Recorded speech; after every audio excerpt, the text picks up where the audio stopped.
Welcome to the 21 Convention podcast. My name's Steve Mayeda, and I am your host for today's episode. Today's episode, we are featuring Damien Diecke. Now, Damien Diecke is not only the founder, the creator of the schoolofattraction.com, but he is also somebody who is a 21 Convention alumni speaker from Melbourne, Australia in 2012, and also scheduled to speak at this year's Tampa event in 2014. Now, Damien and I, very good friends.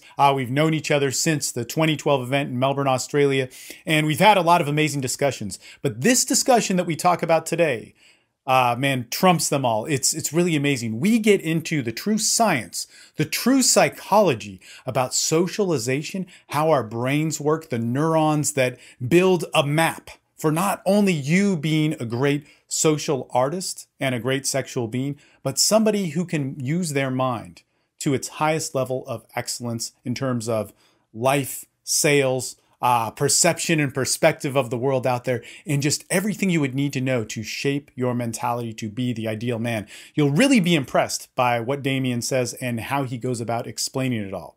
Now, this discussion gets really in depth, and we didn't have enough time to talk about it all in 1 hour. So if you want to continue that discussion, the best way you can do that is come to Tampa October 24th through 26th at this amazing event where we are having 22 speakers from around the world, including myself, Damien, and 20 other awesome guys at the top of their field in health, fitness, mentality, personal philosophy, martial arts, dating, relationships. Man, did I leave anything out? But to be the most amazing, sculpted, crafted version of yourself. You can sit down with us face to face, whether it's at the Heroes Dinner or in one of the side rooms at the convention, and talk to us and pick our brains so that we can build this community, this dialogue, this form of excellence through exchange, brought to you by at the 21 Convention. You can find out more about tickets and find out more about all the speakers featured in this year's event at the 21convention.com/event. I hope to see you there. Let's get into this episode. Steve Mayeda here with Damien Diecke, and you are from the School of Attraction, let alone many other things. But more importantly, you are a 21 Convention alumni speaker from Melbourne 2012, and you are going to be at the Tampa event as well. And also, we've talked quite a bit about a lot of different, just perspectives, life, men, women, progressing in business and whatnot. So you do a whole bunch of stuff. Am I leaving anything out there? Yeah, no, it's true. I mean, I run the dating coaching school, but I do a whole bunch of kind of sales and marketing, corporate training. I do run a whole sort of life coaching branch. And we do a lot of what's called just kind of men's work, which is sort of men's development, way outside of the scope of like picking up women. It's more like developing yourself, the masculine side of yourself. And I know, like, dude, that's something you're kind of involved with quite a bit as well, yeah? Man, there's so much going on with me. It's not even funny. I don't even know where to begin with it because, okay. So first off, we're doing these podcasts, which are like beaming out all over the place.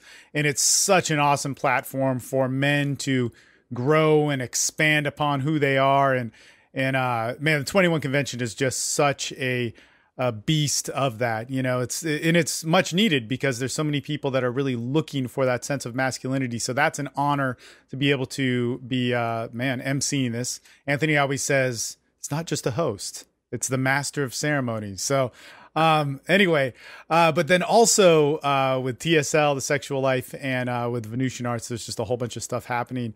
It's crazy. It's crazy. I mean, isn't that nuts? Isn't that nuts that myself, who is all about, and you as well, and we were actually just chatting about this, it's like, man, you've got to go beyond pickup. You've got to go beyond the kind of like life hack of dating or whatever it is, man, the total like buying into the PUA scene and really improve yourself. But the guys that started the whole pickup thing, Mystery and those dudes actually were like,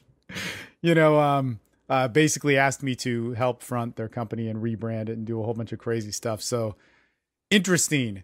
But man, you had said something, okay, right when we got started, that the key to getting better with women or having a good dating life, basically being happy with all those things, dating, sex, relationships, your sense of being a man, had a lot to do with developing skills outside of the seduction scene That's what I want to know about. Yeah, I mean, look, the reality is, in my line of work, it's not just, me that I meet. I meet guys like yourself, and I meet some of the other awesome speakers at 21 Convention. I meet, I've been to quite a few, I guess, conventions, big speaks where you get these big names in the pickup industry or related dating industries. Yeah. And what you generally find is that these guys, they're not like one-trick ponies. It's not how they became really good in that part of their lives. What you generally find is that they have pulled skill sets from various other parts of self-development, various other, I guess you'd probably call it sciences, and integrated that into the dating and sort of quote-unquote pick-up land. Because when was the last time you saw an actual research paper on picking up women? It doesn't happen. There's no quality research that really occurs. Most you're going to hope for would be some guy going, well, I once picked up a girl and this worked very well. But you can't, there's not a broad scale. If you look at it as put your scientist cap on and you look at it and you say, all right, great. Where's the research here? It's not there. And what I find is that the people have gotten really good with women, like, if I could give my story to give it a bit of an example, most of what I read, most of what I integrate into my training when I work with people is not from sort of pickup literature. Right. So a lot of it comes from, you've heard of this idea of lean manufacturing. That's starting with a minimum viable product and systemizing what you do and having a really neat way of measuring your results. If I'm a salesperson, I measure everything, right? Yeah. So I measure my funnel. I measure, the number of calls I get, those calls to first meetings, those first meetings to sales. But if you talk to most guys trying to get better with women, of course, that's not part of the general way of thinking. They don't go, well, how many girls did I approach? And out of that, what percentage convert to a phone number? What percentage of phone numbers convert to, and they don't systemize. There's no systematic thinking for most guys, when they think about going out to pick up women, they don't think of it as something that can be an economics or a science, they think of it just as this thing that you go out and you kind of hope for the best. But what you have to learn to get good at this stuff is to look elsewhere, is to read literature outside of the pickup industry, because that's what I and most of the guys that I've found have gotten good at this stuff. I know you're the same. Have gotten their biggest inspiration from books, from research that has nothing to do with women. So let me ask you this. Do you actually think that a science of seduction and pickup, like a calculated step-by-step, pattern or something like that, is that what you're aspiring for, or is it something else? Yeah, no, look, I certainly do not subscribe to the paint by numbers concept. It's not a, push this button, pull this lever, pull her boob, and you're going to have sex. If only. Right, yeah. But of course it's not. Human interactions are way more complicated than that. Yeah. But there is a little bit like, if you go to, I'm a big fan of Anthony Robbins, and if you read one of his books or one of his, CD packages, he'll take you through a learning journey, right? Where in that journey, you learn about how to be the most successful in your life that you can be, right? He doesn't tell you, push this button, do this, this is how you're going to make $1 million. He just tells you the journey that you have to go through to learn the skills you're going to need that are wildly different from person to person. So I guess what I believe is there is a science to improving yourself in that area of your life. Yeah. I don't think it's been nearly researched well enough, but I know that it's out there, and that's why I pull from other areas. Like there's a science to selling. You can't follow a paint by numbers or script. If you've ever had someone from an offshore call center call you up and say, hello, is this Stephen? Yes, hello, Stephen. From, how are you doing today? It doesn't work. You can't follow a script to sell someone anything. It does, the same thing with pickup. But there is still, some people get really good at sales, and we know that you can learn to be really awesome at sales. So that being said, what are the things that you explored that really hit the mark to be the better man with women, sex, sales, business, and all that sort of stuff? Yeah, it's interesting. I think there are two major areas for me and for most guys. One is, your own self-development, and really integral to that. And I know we've spoken about it, so I won't kind of go into it again too much here, is, stuff like your David Data and stuff like your all your men's development stuff, your power of now, what you'd kind of classically call your inner game. There's that side of things. Yeah. And we've spoken about this at length. I know you have as well in sure. other talks. But then the other side is really, the science of understanding why people behave the way they do. What is the key behind human behavior? And if I were to pull off the top of my head some books that I think were massively integral to understanding that, one of them would be, you've heard of the book called Influence? Yes. Yeah. Yeah. Fantastic book. It teaches you why we do stuff the way we do it.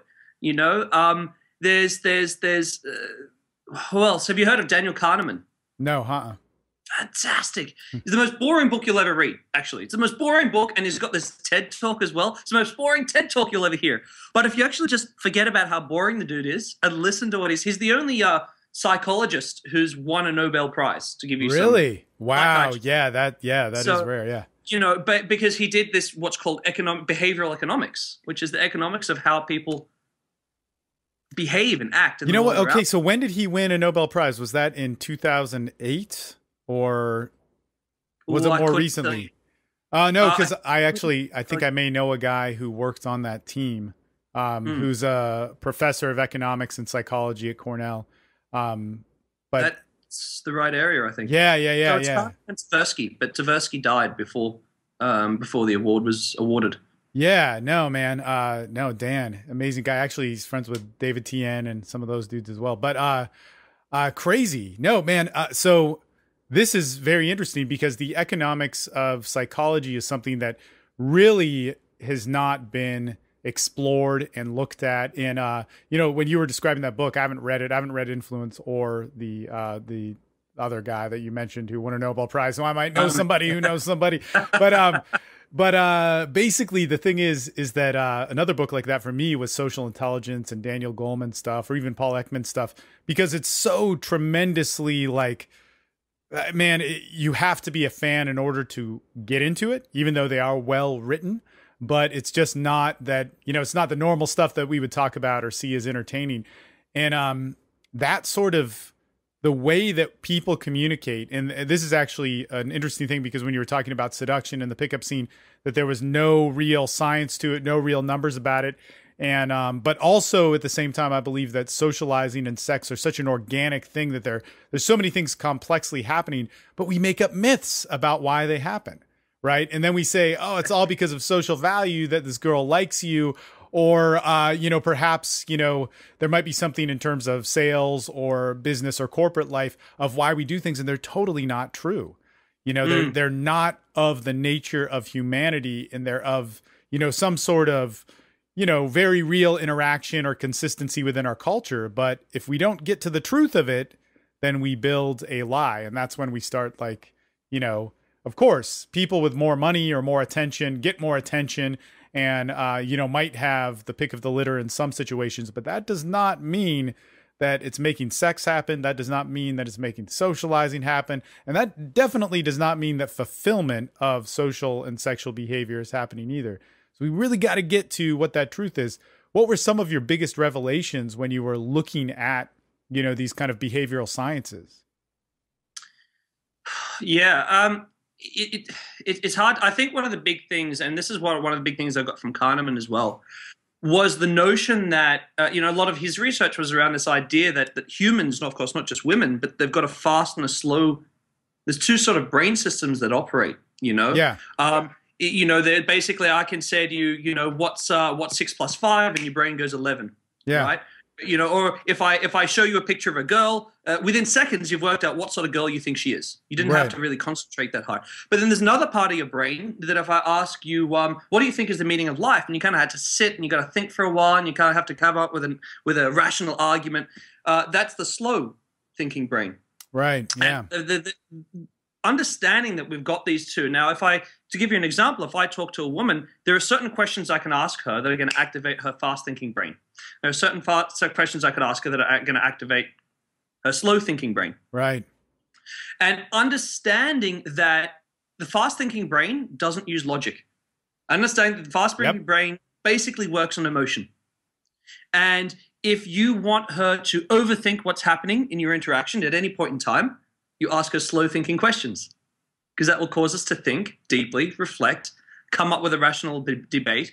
If you want her to not go into that mind state, then you don't ask those types of questions. So that was a big piece of it. Yeah. If you can imagine, it's really hard to kind of explain in this short No. period of time. I like, let me build the dialogue even more, because the slow thinking brain may not necessarily be, because the way I had it explained to me was a little bit different, but it may not necessarily be the emotional path. It's just the emotional path can be spoken in it. It's more just a cascade of feelings. And the only way the logical brain or the fast moving brain can understand it is through, pinging it around emotions. And it's really kind of crazy, because women and men have a different brain structure, different set of cells. Actually women have more of, I believe it's like the spindle cells that are picking up all the stuff. Right.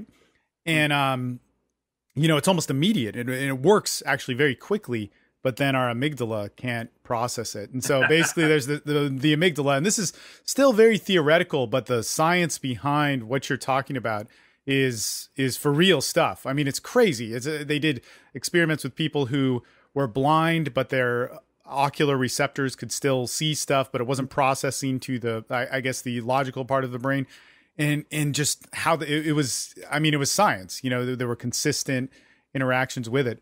So it's really kind of awesome. And now what you're doing is you're taking that into some direct communication that accesses that one road of the brain, and then, moving it into, or I guess holding the hand of the emotions into the fast moving, I guess more logical side of the brain. Am I getting this? Yeah, pretty much. But I want to rewind to something you said before. Definitely, because I thought it was big. And that's this idea that we never actually have the full picture. So you were saying, we make all these assumptions, and of course, right, we as coaches see it with clients all the time. But that's the reality. Even us as coaches, if I'm talking to a woman and things aren't going well, I've got lots of experience. I'm really good at influencing the situation to the best of my abilities. I've got lots of practice, but I never have the whole picture. Right. And I think a lot of guys miss that. They miss this. They've got this notion that they should always be able to control completely. And you never can. You can only influence. So I learned something really interesting about fast and slow thinking brains, and I can do it. It can give me a better statistical advantage, but it never gives me complete control of the interaction. Or it never gives me complete control of anything. All I can do is be a better influencer. And that's something that I think a lot of guys miss. Something goes wrongly and they think they've got the full picture. What they don't realize is she's not being rude to him because he did something wrong. She's being rude to him because the last guy to hit on her was really sleazy and she's still in a bad mood. Or she's being rude to him because her husband just cheated on her that morning. Or you don't know the full, and you'll never have it. Yeah, man, that's so interesting, because we get so wrapped up in control. But where does the wrapping up of control come from? And I really believe it comes from being in dysfunction. When we're in pain or we're confused and something's not going right, we search for, some stability. And control is the illusion of that. And it's not, because I know from this, like, acceptance is happiness. Control is not necessarily happiness. Again, it's kind of like, the science are figuring out, and that's exactly what it is with social dynamics or whatever. I'm going to do this, and finally this will make me happy. But really, that is, God, if we had a life and a lifestyle where, where people were focused more on bettering themselves, exploring themselves, even with their bodies, with their minds, not just in the dating scene, but you can definitely see it there, but health and fitness, we wouldn't have that, I'm going to use this word, but that desperation mindset to always have to, control something. And that takes us, it's almost unnatural for humans to do that. We are meant to experience and meant to live in the moment. Whether you talk about us in, caveman days to, right when we were developing agriculture into, these high stimuli, technology, super system that we have going on now. So interesting stuff, man. Yeah. Yeah. And I mean, from my happiness talk too, my feelings about control and having, like, it is about perceived control. But if all your focus is on all the stuff you patently can't control, you're stuffed. Yeah. Yeah. Man, I remember you actually talking about epigenetics in that, Yeah. or yeah, okay, I'm not sure if you use that term or not, but I remember I was just like, man, okay, this is some kind of like spacey stuff or whatever. And as you know, time went on, and more knowledge comes your way, and you just pay attention to more people. Man, such an interesting thing. And then with the pregnancy of Esteban with Maria and myself, we basically we got into all that. You know, how can we, you know, genetically influence, you know, or have the best, maybe not influence, but have the best situation, you know, for our child. And it was really, really an interesting, I mean, we did a lot of stuff, you know, diet into like meditation, different exercises and all that sort of stuff. But I definitely remember that. You should watch Damien's 21 Convention talk from 2012, Melbourne. And he gets into that. It's really, really cool.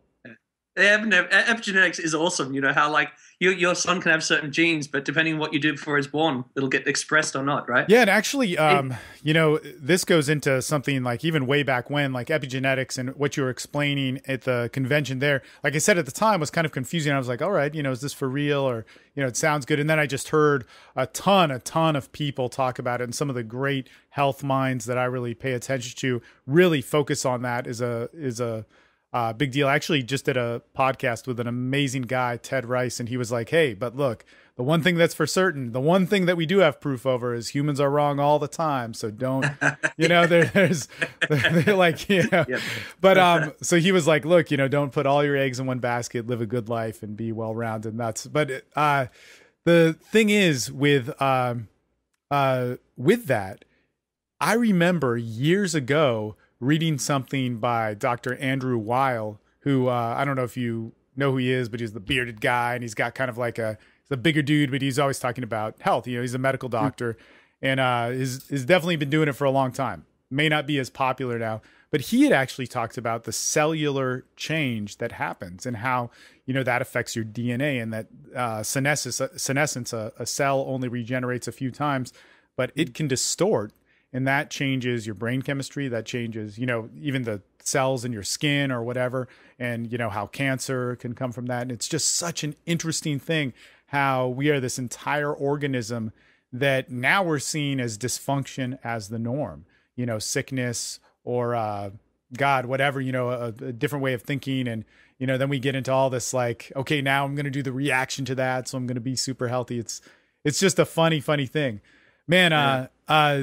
Just to switch gears here a little bit, I think what's so interesting that you had said in some of the talks that we've had before is that your ideas on the transition from how somebody might get into dating and then switch to sales, or get into sales and then transition to, you know, corporate life coaching. You know, what are these transitions that you've seen for yourself? Because literally every guy from the dating, seduction, or even just life coaching scene that I've talked to has seen that it's almost impossible to stay within that. And the growth and branching out in it has really been what has shaped them. You know, so what have you seen on your journey with that? Yeah, and this is really, it's something that I try to promote as a reason to, for example, work with me as well. But it's so interesting what I see with clients. So they finish a program, you know, and I run really long, like 13-week programs. And when I finish a program with them, it's really interesting. I have ongoing contact with them as part of the program. Yeah. And they'll like, suddenly they'll give me a buzz and they'll say, hey, dude, guess what? I quit my job.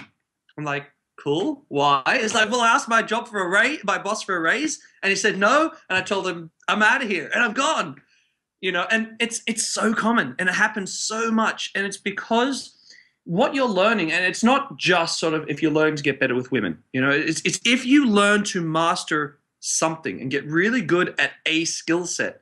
And it doesn't matter if that is sales or if that's business or if it's pickup. But once you've learned to do that, you get these invaluable skill sets. You learn these basic kind of life truths about yourself, about getting what you want. You know, one of those is very simply not stop being afraid of asking for what you want. And if you learn that, I don't just mean, oh, Damien said, don't be afraid to ask for what you want, therefore I should do it. It's when it's really internal, you know, you've done it a whole bunch of times and you realize how powerful it is to just say, hey, this is what I want, not beat around the bush, not play games. This is what I believe I'm worth. to do that in any area of your life consistently, it bleeds out. Mm. You know, it's one of these life truths. It's knowing your worth. It's being able to not be shy of telling people what your worth is. You know, it's having a game plan and so going, this is where I want to be. This is where I'm at now. How am I going to structure this journey so that I can make it happen? How am I going to ensure I don't procrastinate? It's all these success skills. You know, I often tell guys, I'm not, I'm a pickup coach. I'm a dating coach, but really I'm a life coach, and my niche is dating. You know, because these skills, so guys just pick up this skill set and they take it elsewhere. You can't help but then migrate into, hey, you know what? I could be a really good salesman with these skills. Or knowing all I know, I've always wanted to get into, I've always wanted to pursue my career as a designer, but working for myself, a software designer with my own business. I've always wanted to do it. And all of a sudden they do it because they understand the process of success, you know? Yeah. And that's why I'm sure you would have had successful business guys are often really easy to coach. Yeah, yeah. Or successful sales guys are really easy to coach. Or people have gotten extremely good at a musical instrument, you know, are usually easier to coach because they understand how to be successful at something. It's like that universal truth that just permeates outwards. Well, it's funny because when somebody gets to an expert level at anything, they get everything, you know? And so I get that especially with interviewing people, man. If I interview somebody on freaking, you know, philosophy or whatever, or carpentry, you will hear the same stuff repeated, you know, how passionate I may get about sex or other people about entrepreneurship. It's the same thing. And so what's so interesting is, this is actually moving down a different road of clients that I've had that are the most fair, thorough, you know, moving at the highest level. They are entrepreneurs. So that's what you talked about, but it's not just all entrepreneurs. It's entrepreneurs that, it definitely helps if they've, you know, orchestrated, they've done it for a while. They've dealt with employees. They're just excellent communicators and build that natural leadership in. And it's not leadership like I'm trying to, you know, make some alpha quality. It's they just know how to talk to people, and they know they can walk into any situation and know who to talk to and where to make that work. But the other one would be people who were actually, now this is illegal, but I don't know who these people are, but guys who were, who had been drug dealers. And so they would like hire me. It was funny because I've had, and I work long-term courses as well. And actually I want to ask you about that, but there was this one where there was this guy and he was, that's what he did. You know, he basically, you know, he didn't tell me that right away, but, you know, eventually over time and knowing him for actually a couple of years, he revealed it to me. But there was a cop on that course as well. They both became very good friends. And even after knowing all about it, and it was just a funny thing. But it was, what I want to talk about with that was that people who made decisions that had to do with themselves. And I don't want to encourage anybody to get into some illegal activity, but there was a level of independence and knowing. And this guy did not, I mean, he was very, very businesslike. He was not some, you know, guy on a street corner or whatever. He was somebody who, you know, ran whatever his shop was and actually transitioned out of it into a real business, which is very, very impressive. And I've had a couple clients like that. So clients that are entrepreneurs, and it doesn't even have to be that, if they're just really into weightlifting and know exactly how that works, they will be able to get the relationship of when to push, when to slow down, you know, how do I get in touch with my body? Okay, wait a minute, you know, it's the relationship with me and the iron, or is it the relationship with myself and the femininity? And they'll be able to make these analogies, and that help so much in the learning process, but also the fight and drive to really achieve that goal is big. But we don't hear about the process of the ebb and flow and the points of failure that they're able to bring themselves out of, you know, because of their awesome life experiences.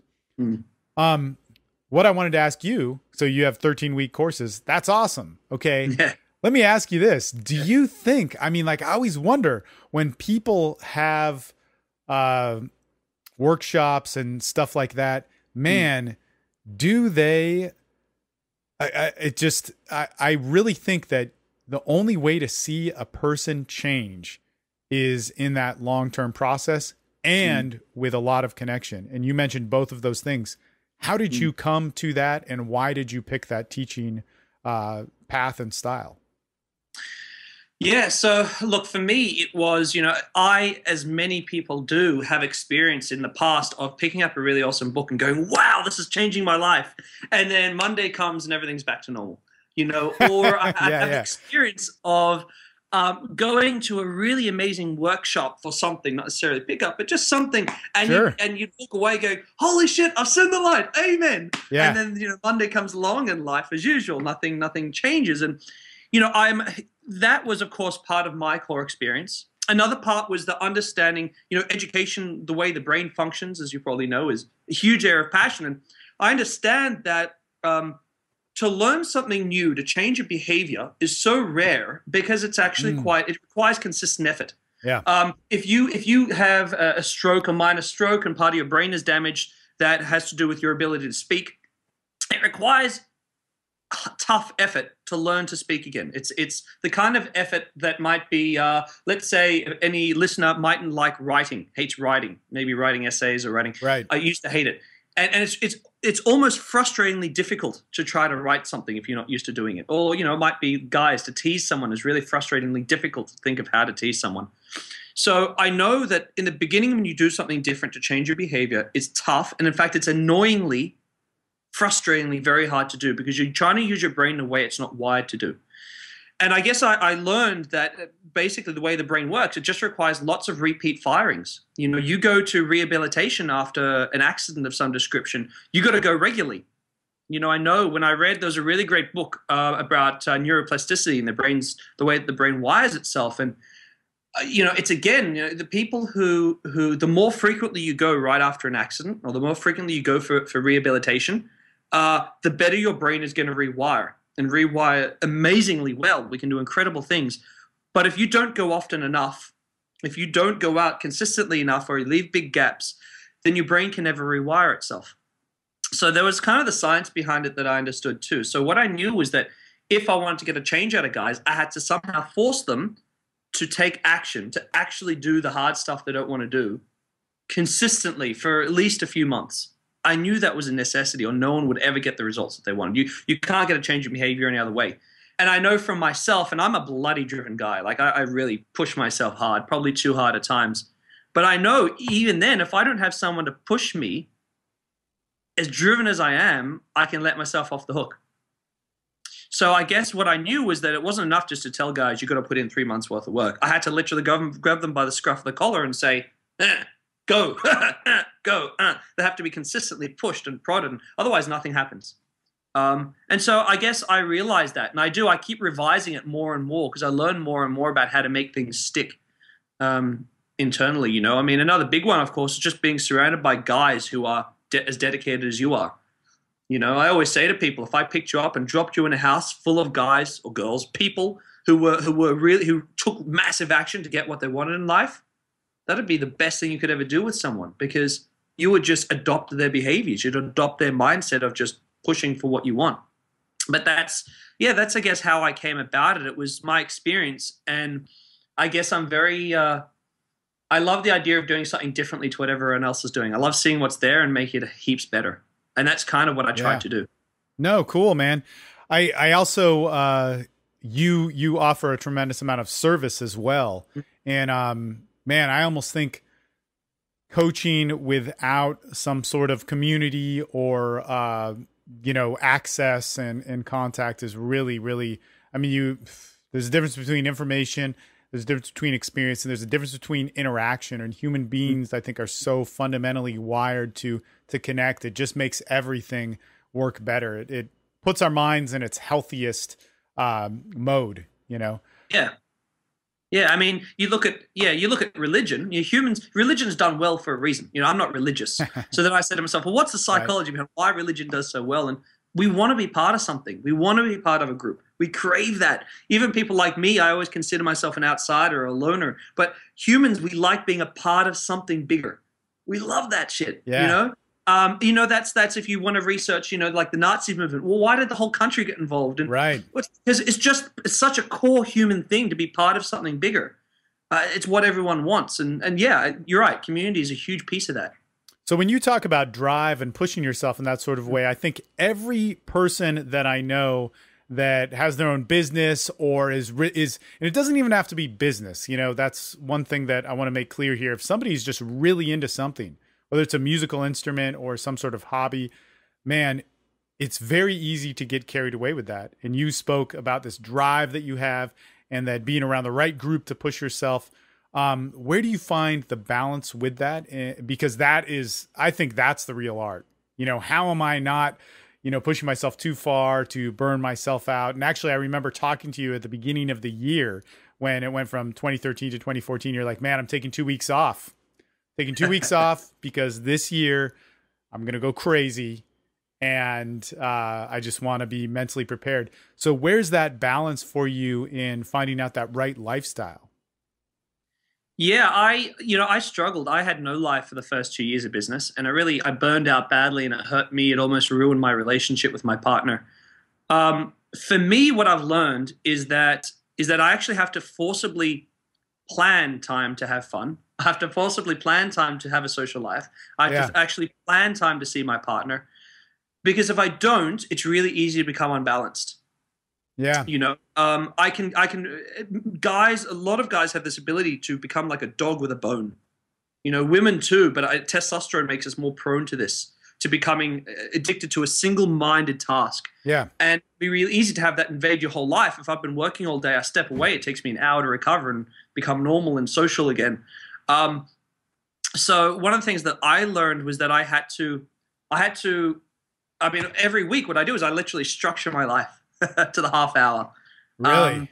Yeah, I do. And that might sound anal, but I really do, because I have to tell myself this is when I'm going to stop working, you know, and then I have to tell myself on Thursday night, I'm going to see friends. And Tuesday night, I'm going to spend with my girlfriend, and it's going to be date night. And Wednesday night, I'm going to be totally selfish and just veg out in front of the TV and play video games. If I don't do that, none of it will happen.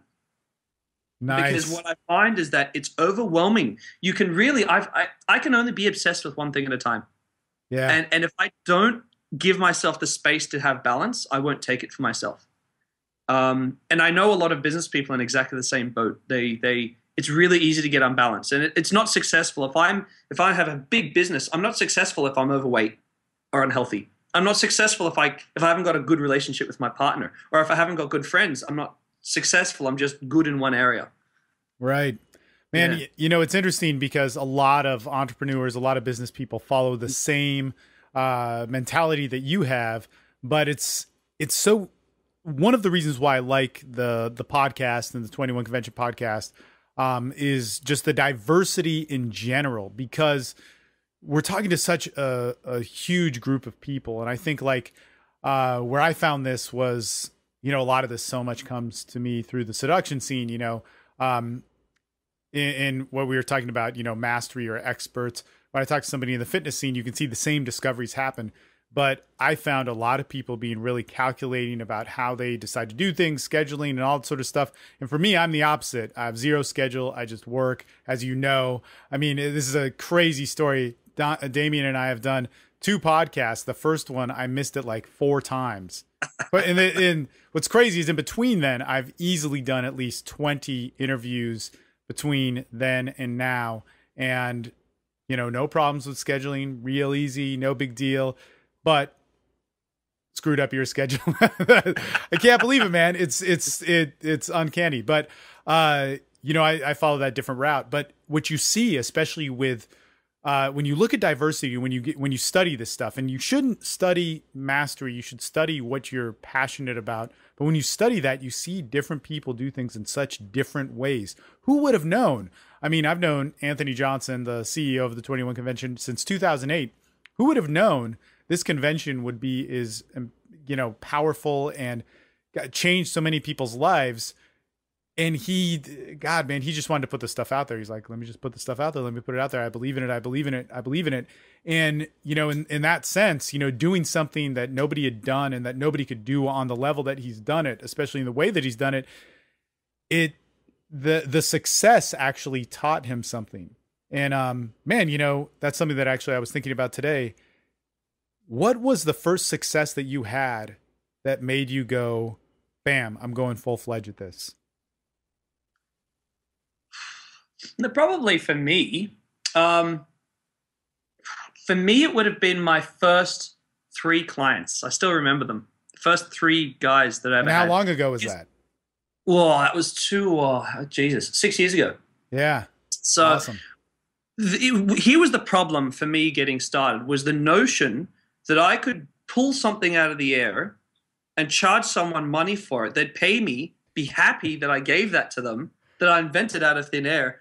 That was a real struggle for me, that people would pay me just to give them what I had in here. Yeah. That was really tough. And I know I'm not alone in this. I felt Oh, like totally. I agree. I felt like an right there imposter with you. in many ways. You know, I knew what to do, but I felt like I was faking it. And then one of my friends said something very funny to me, and it's something that I tell people because I chuckle at the idea. He said, "Okay, think about Genghis Khan." He said, Genghis Khan, young guy before he's done all his, conquering. He's just a guy who decides for the first time to lead a small pack, a small, very tiny little, call it an army if you like, but tiny. He must have felt like an imposter. He must have felt like he was pretending at being a conqueror, being a warlord. It's like faking the whole warlord thing. Because the first time you do something, that's what you're doing. You're winging it, you know? That was a really hard thing, But hearing that, thinking, yeah, that's true. Whoever starts something the first time, it always feels a bit awkward. But just having those first few people actually not just pay me, but be happy for the work that I'd done, that was this big pivotal shift. Everything kind of changed in here when that occurred, when I realized people really did value what I had to give them. And that was a big emotional hurdle for me to wrap my head around. Yeah, man. No, I think that's key. I think if how somebody can get in touch with success is one of the most important things that you can do for your mental health, and your ambition and everything that goes along with it. How we can find that sort of success is key. And, it's interesting. I don't know if you are a proponent of this, but one of the big things that I keep hearing with a lot of these guys who are, whether it's in fitness, whether it's in life philosophy, you could say dating, sex, relationships, but how we can get 5 small wins a day. How can we build the momentum of success with the small things? And, and a lot of guys take a different take on it. Some people say, well, okay, we build momentum, we get some confidence. Other people say we instill this sense of being. But you hear it over and over and over again, over and all the way, God, if I interview Mark Otobre, who's another Aussie, he was at the 21 convention in Melbourne, but he'll say, man, if you can't hit the form, if you can lift a certain way and you're pushing too hard, that's clearly not good for you. Take a step down, even if it's too easy. I don't care. Get the form exact. Get your wins there and move in that direction. And you'll get to know your body better, and it won't just be about the one singular goal of the weight, but it'll be, it'll envelope into this whole thing. And he goes into all this whole life philosophy craziness about it too. But those 5 small wins, is that something that you work with, or tell me your thoughts on that? Yeah, I love that idea. The way that it was, I had one of the big lessons I learned from a friend who was retired when I started the business. He'd retired already, but he said it like this. He just said to me, most people do jack all. Most people do nothing and hope that their lives will change. He said, I don't care if you only do 10 minutes a day on this new business idea of yours. After a while, 10 minutes won't be enough and you'll want to keep doing more. But if you just commit, and it was really interesting, that's what I did. I committed to actually half an hour a day, and which is nothing if you're going to try to build a business. You can barely get a few words down in half an hour. But what happened was that in the beginning, every now and again, it'd go out to an hour long because I'd just be so enthralled in this one little task. Other times, oh, thank God, half an hour. But after about 2 or 3 weeks, it became like a baby, and I couldn't leave it alone. It was like it started to get a life of its own after a while. And success is like that. It doesn't have to be a business. It's the same thing if you learn to get good with women, or as you said, if you're going to the gym. Once you've done something consistently for a while, you start to feel an ownership over your success. You start to feel it becomes an identity. It becomes wrapped up in who you are and what you do. And that's what most people miss, is it doesn't matter how little you put in. Like you said, just get your wins every day, right? The way I like the idea, I love the idea of 5 wins. When I used to train, I still do train. For me, it was always every time I'm out, I have to do a little bit more than I did last time. I don't care if it's only running 10 meters further in a 10-kilometer jog, a 6-mile jog, 10 meter, 10 feet further. It doesn't matter. It's just a little bit more every time. Um, yeah, that's, I guess, the way it was explained to me. But that was pivotal. That was a big one for me. So how did you get this crazy drive, competitive edge? Where did it come from, man? You're always so passionate about it.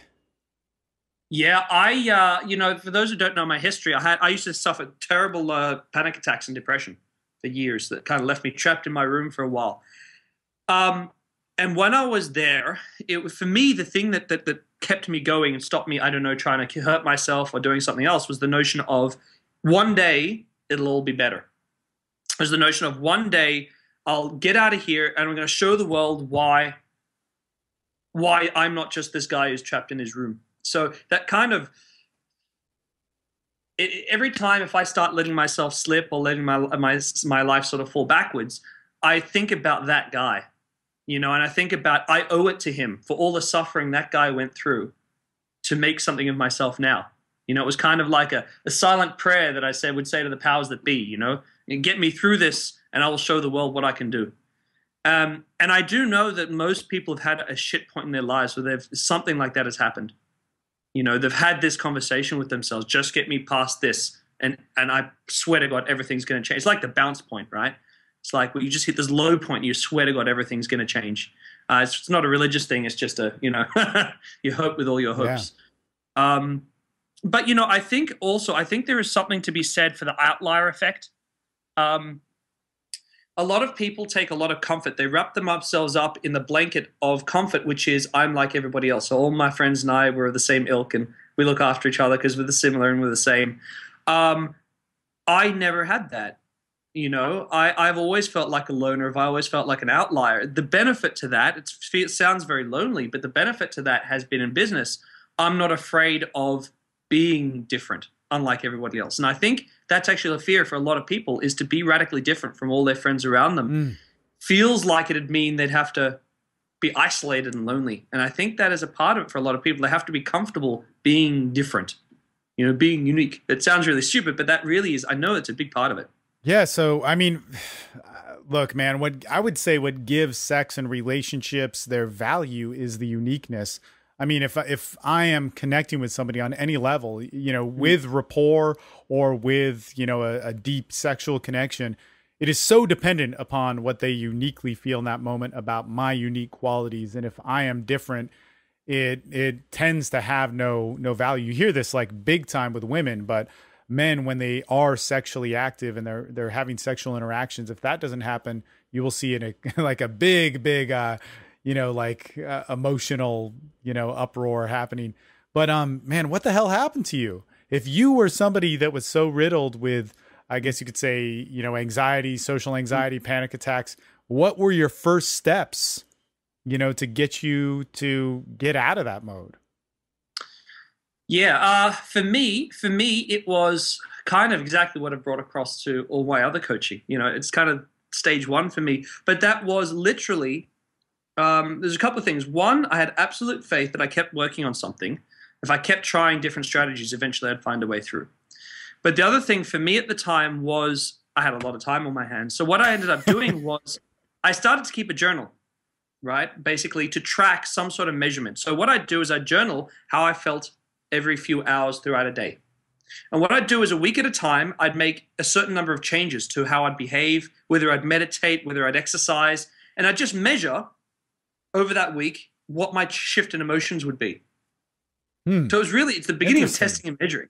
And most people don't do that, but it was again my scientific brain. I had been studying engineering before all the panic attacks and everything took hold. And that was actually massive, because what I learned that certain things I did had a massive impact on my emotional state. And I learned which ones I needed to do together that would get me back out there living a normal life. And that's the same strategy that I used, because I had no mentors when I originally started learning the pickup stuff. It was the same thing there. It was, all right, I'm going to go out and I'm going to literally keep statistic numbers, how long my interactions go for, whether I get numbers, how many of those numbers convert. It was geeky. It was a numbers game. Yeah. But it worked brilliantly, because then I could make changes and see literally, because we're actually really bad at estimation, and humans are horrible at that. If I ask you, if sales is a typical one, people think their conversion rate is X, but it's usually like half of X is the reality. So yeah, by testing and measuring it, it was really obvious really quickly what was making all the difference. Yeah. Yeah. Yeah. So really, that was the big lesson that I learned, was test and measure, test and measure, test and measure. And oddly enough, I became really lazy about it in business. I've just gotten back into it this year, and it's paying off in dividends. But it's funny, yeah. It was a massive part of it was my way to regain control. So you're a metrics beast, huh? Yeah, yeah, absolutely. That. And it's funny because my friends who are really successful in business, exactly the same. Yeah. They're like anally retentive about numbers and understanding how they all fit together. Yeah, it's funny because, again, people do things in such different ways in their business, but you will see always it does come back to the numbers. I mean, even somebody who keeps a very loose grip on, let's say they're more of a visionary type person, or, man, just the different personality types that fall into that sort of drive. What you will see, though, is that it's like, hey, what are the results? And that is like the main deal. It's such an interesting thing. Do you ever think that business for yourself becomes like an expression of you? Like sometimes I'll feel this way. It's like, wow, okay, so this is my expression. This is what I'm doing. But sometimes I'm just doing it to keep myself occupied. Like it keeps me busy. It keeps me mentally well. I mean, these are all the good things that happens in what I have organized my life with. And I look back on the day and I'm like, wow.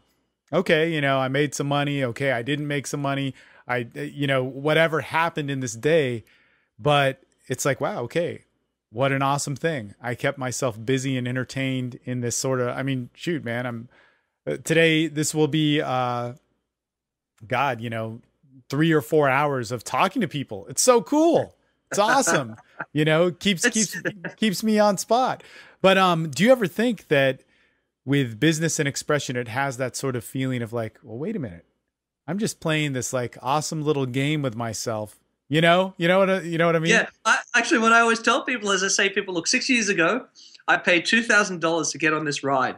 And the ride's still going, 6 years That's later, right. the ride is still going. It only cost me $2,000.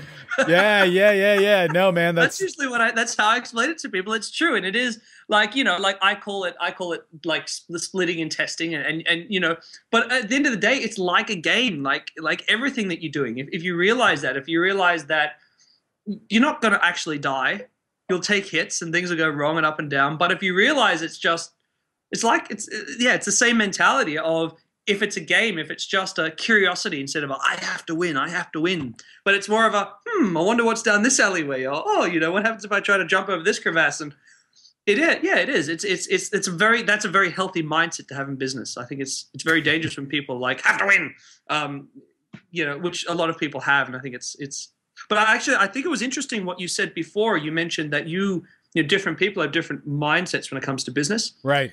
And I think almost to bring, to create some full circle between dating and business, it is exactly the same thing in that there are a lot of ways to be supremely successful just in business. Yeah. And there's not only one strategy that gets you there.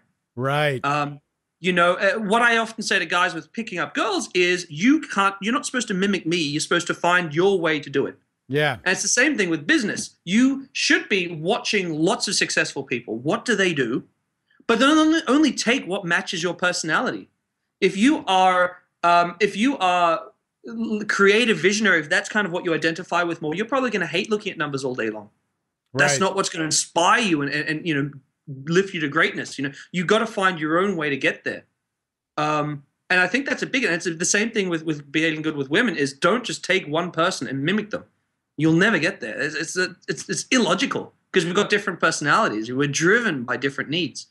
And I think that is actually, anyone listening, I'm numbers crazy. You don't have to copy me and do numbers crazy, though, to be successful. Man, like to come back to this, what about for a guy that is just, man, there's a lot of people who will actually email me, talk to me about what they saw on the 21 convention and how it helped him out so much. But it's like, where can I start? You guys are talking about this advanced, mode of wherever, Yeah. but where's step one? Because I know for myself, when I'm in dysfunction, whether that's been with health or with relationships, with just making friends and being social, let alone being sexual, I need to, step one, get out of that dysfunction. And then step two, I might have this vision of like, all right, I'm going to screw all these chicks, or I'm going to travel the world and do all this stuff. But that can only really happen or even turn into what it's supposed to be once I'm out of that mode of isolation and within self and alienation from society. So what do you say to a guy that is watching this just like, man, what can I do? I don't leave the house. Maybe I'm eating too much or wrapped up in playing video games. Like what is that first step that he can take? What I say to most people is we're pack animals. And usually what I say is if you want to, it doesn't even matter if you're not ready to take action yet. If you can get yourself around people who are, whatever it is, if it's dating, if it's weight, if it's business, if you can get around yourself, surround yourself with people in a similar boat to you, wanting similar things to you. And this is what's so great about the internet and the internet age is there are forums, there are communities, there's meetup.com, there's all these ways to find groups of people around you who probably meet in person. Right. And I say the most important thing, even if you're not ready to take action, like if it's dating and pickup, I say to guys, get out with guys who are going out to hit on girls. I don't care if you spend the whole night just watching them and not doing crap. But if just being around people who are taking action, that rubs off on you slowly. The mindset, what happens up here begins to change. And I see that as being a really, really huge part of that. Just getting surrounded with the right people. It makes life so much easier. If you are locked in your own little world, if you feel isolated, it is bloody hard to make a change. And I think anyone is almost superhuman to do that without people around them in a similar boat. They've been doing it with addiction for a long time, right? Getting people connected to similar people so they don't feel like such loners. Actually, yeah, I think that it's so fundamental. Where I've seen the biggest changes of people is in a community, and it's impossible to not do it. I mean, it's so powerful. That's why I believe that, we're born to be social, we're born to be sexual. If you are not being social and you're not being an expression of yourself, and you haven't found a group or a tribe that you can do that within, you almost have no chance. I mean, you have almost no chance at happiness and fulfillment. You can get everything, but you will never be what it is you want it to be. So I think there's so much power with that. I mean, man, I've seen, it was, it was interesting. Man, I heard a crazy story from a guy that, I had done an interview with, and it was just, I mean, and I've heard a lot of stories. Like I've done a lot of stuff in rehabs, and have heard like, man, I don't really get freaked out by it, but this was intense what he was saying. But the way, and I was amazed because he was a very normal guy, very, from what I could tell and from what I know him as, and we haven't spent a ton of time around each other, but I know his work and his, and interviewed him and so on. But man, in order to get through that, what he said was the community that he built around himself, and that it was huge, and that it wasn't a quick thing, and it wasn't something that was just a short-term deal. It was his life, and that was one of the most important things that he had done. I think it's interesting though, because we hear this this saying, and it's been happening for years and years and years since I was a little lad, that if you surround yourself with 5 people, or your 5 closest friends, you take the average of their income, it's probably close to yours. And I always thought, man, that's such a asshole way to fucking look at your friends and look at people. But what I think is maybe a better way for me to stomach something like that, if you surround yourself, if we take it out of the financial, if we take it out of the, social value kind of, or whatever, societal definition, but if you surround yourself with the people and really make it important that value what you value, or the ideals that you're trying to shape for yourself, whether it's approaching people or whether it's people who have happiness or perspective, stuff does change. And I've seen that change literally monsters who society had given up on into functional people, man. And not Yeah. to say that they're like squeaky clean, whatever, but man, they're actually people that I would much rather hang out with than a lot of people in public. It's really amazing to see that change, and that can happen. I mean, you're talking somebody who's really, really, really had a lot of problems, every excuse to screw up, and those things can be reactivated like that. But you know, give them a year, give them 9 months of doing some consistent daily actions, you know, that are real basic, that everybody can do, that aren't limited to, you know, a certain class or you know, how much money you're making. And I mean that like in terms of getting the resources. You know, you could do them. I mean, you could say hello to people, you could talk to people, you could give people hugs, you could share about your feelings, you could relate and emote with other people. And when people start to do that and build a community around that, you can see some amazing, amazing shit happen. And it shows the power of humanity. And it's really, I mean, it's really sad that when we're in the natural mode of functioning out there, living life, driving cars, going to work, you know, shaking hands and getting a paycheck, we forget how powerful that 20 minutes of decompression or 1 hour of decompression of talking to people on a daily basis is just, man, it's a really helpful thing. Anyway, in terms of being social, what do you say to a guy that is a little bit socially unhealthy? You know, you probably see that with what we call the recovering PUAs, guys who've gotten into the pickup, they're pissed off, you know, they've been ripped off, they don't, you know, they have a bad view of anybody trying to help them, a bad view of women, a bad view of themselves. With a guy starting off with that mentality, what are some things that you offer him to get socially healthy or to move in a more positive social direction? Yeah, it's an interesting one. I guess in many ways, one of the first things I do, mostly what I rely on, to be honest, is experience. You know, I of course, when I first start working with someone, anyone, but especially guys who are in this position, one of the first things they need to know is what's going on the other side of the fence. You know, what's going on from a female's, like, any women who have hurt him in the past, what the hell's going on in their world? You know, the women who told him to get bent when he approached them last time and is feeling angry about it. And you got to the first thing I do is try to just give him the top down view, because it's too easy to look at everything from just this angle. But honestly, what ends up being the most powerful with guys and is giving them experience. And what I mean by that is what I'll often say to them is, look, you don't have to just take what I'm saying as gospel. But what I want you to do, I want you to promise me that you will test, and I'll do this with them, test what happens if you say X, Y, Z, or if you approach thinking X, Y, Z, and I want you to test that against using this approach, thinking this other way, and I just want you to see what happens. So, because I believe very much as we only really learn core values through experience.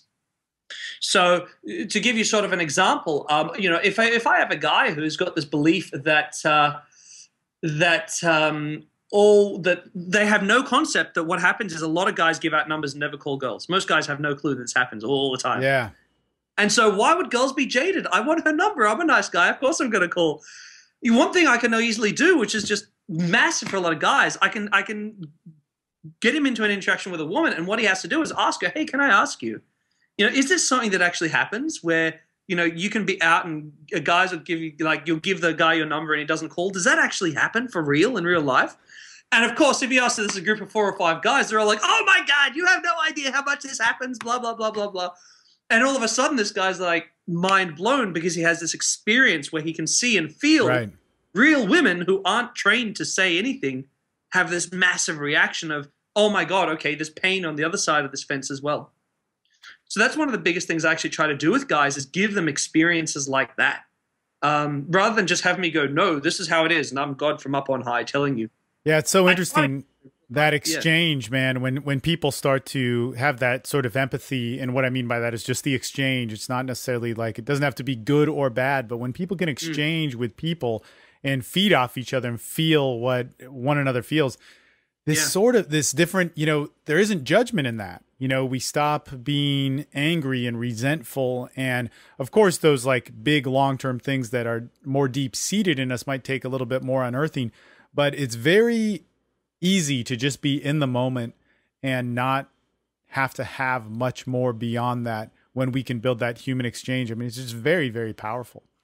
Man, I actually am a little bit pressed for time, and I know you got busy mad dog stuff happening. I want to ask you, what are you planning to talk about at the 21 convention, Tampa 2014? It's going to be epic, but what is it that you're going to bring to the table? Sure. So I'm going to be bringing my business corporate training skills back into the arena in the world of dating and pickup, because Awesome.